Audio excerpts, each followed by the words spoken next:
চাঁদপুর জেলার ফরিদগঞ্জ উপজেলার রূপসা জমিদার বাড়ি থেকে সবাইকে শুভেচ্ছা স্বাগতম।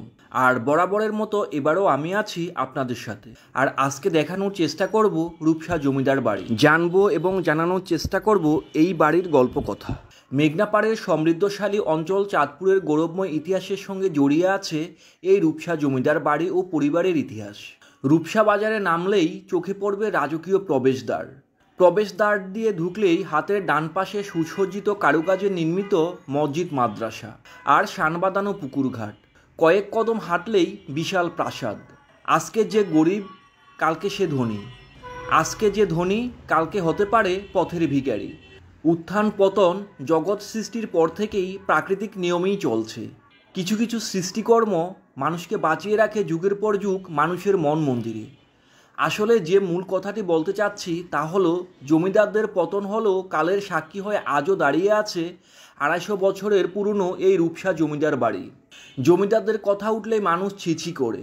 মানুষ বলতে থাকে জমিদারদের অত্যাচার আর নগ্নতার ইতিহাসের কথা, শাসন শোষণের কথা, খাজনা আদায়ের লোমহর্ষক কথা। অথচ এই রূপসা জমিদার বাড়ির ইতিহাস গল্প তার ব্যতিক্রম। মানুষ আজও শ্রদ্ধা ভরে স্মরণ করে রূপসা বাড়ির জমিদারদের।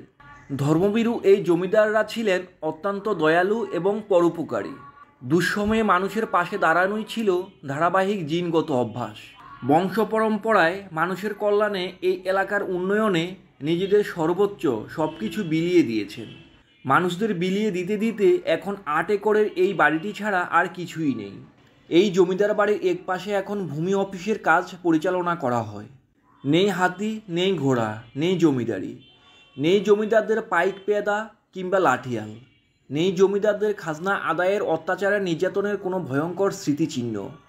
তাই তো আজও সাধারণ মানুষের কাছে অনেক শ্রদ্ধা আর ভালোবাসার স্থান রূপসা জমিদার বাড়ির অতীত জমিদারদের। গ্রামের নাম রূপসা। প্রাকৃতিক সৌন্দর্য ও সুদীর্ঘ ঐতিহ্যই এ রূপের অহংকার। চাঁদপুর শহর থেকে প্রায় 40 কিলোমিটার দূরে ফরিদগঞ্জ উপজেলা সদরের পাশে রূপসা বাজারের পশ্চিম দক্ষিণ কোণে নজর দিলেই চোখে পড়বে জমিদার প্রাসাদ। চাঁদপুর জেলার সুপ্রাচীন জনপদ ফরিদগঞ্জ উপজেলার রূপসা গ্রাম তখনও সমৃদ্ধ ছিল। সমৃদ্ধশালী এ গ্রামটির গৌরবময় ইতিহাসের সাথে জড়িয়ে আছে এ গ্রামের ঐতিহাসিক জমিদার বাড়ি।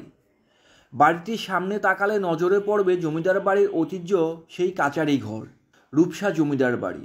তো বন্ধুরা, আজ আর নয়, দেখা হবে বাংলাদেশের অন্য কোনো স্থানের ভিডিওতে। সে পর্যন্ত সবাই ভালো থাকুন। ভালো থাকুক আমাদের কাছের মানুষগুলো, আমাদের হৃদয়ের মানুষগুলো, ভালোবাসার মানুষগুলো। থ্যাঙ্কস ফর ওয়াচিং জয়েস ব্লগ বিডি।